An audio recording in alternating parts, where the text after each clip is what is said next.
વર્ષ 2026 શરૂ થાય તે પહેલા તમારા પાકીટમાં આ બાબતોનું ધ્યાન રાખવું અને અમુક ખાસ વસ્તુઓ રાખવી એ માત્ર નસીબ માટે જ નહીં પણ આર્થિક વ્યવસ્થાપન માટે પણ ખૂબ જ જરૂરી છે।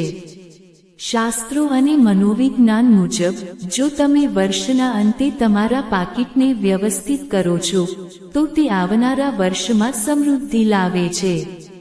અહીં કેટલીક વસ્તુઓ છે જે તમારે 2026 પહેલા તમારા પાકીટમાં રાખવી જોઈએ। 1.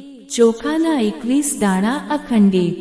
હિન્દુ ધર્મમાં ચોખાને અક્ષત કહેવામાં આવે છે જે સમૃદ્ધિનું પ્રતીક છે। એક નાની લાલ કાગળની પડીકી બનાવો અને તેમાં 21 આખા ચોખાના દાણા રાખો। તેને લક્ષ્મીજીના ચરણોમાં અર્પણ કરી તમારા પાકીટમાં મૂકો। આ બિનજરૂરી ખર્ચ ઘટાડવામાં મદદરૂપ માનવામાં આવે છે। 2. માતા લક્ષ્મીનો ફોટો અથવા યંત્ર।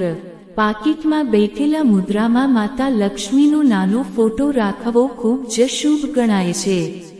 આનાથી તમારા પાકીટમાં ક્યારેય પૈસાની કમી નહીં વર્તાય તેવી માન્યતા છે। 3. લાલ કાગળ પર લખેલી મનોકામના। આ એક મનોવૈજ્ઞાનિક રીત છે। એક નાના લાલ કાગળ પર તમારી વર્ષ 2026 માટેની મુખ્ય આર્થિક ઈચ્છા નવું ઘર, ગાડી અથવા બચતનું લક્ષ્ય લખો। તેને રેશમી દોરાથી બાંધી પાકીટમાં રાખો। જ્યારે પણ તમે પાકીટ ખોલશો ત્યારે તે તમને તમારા લક્ષ્યની યાદ અપાવશે।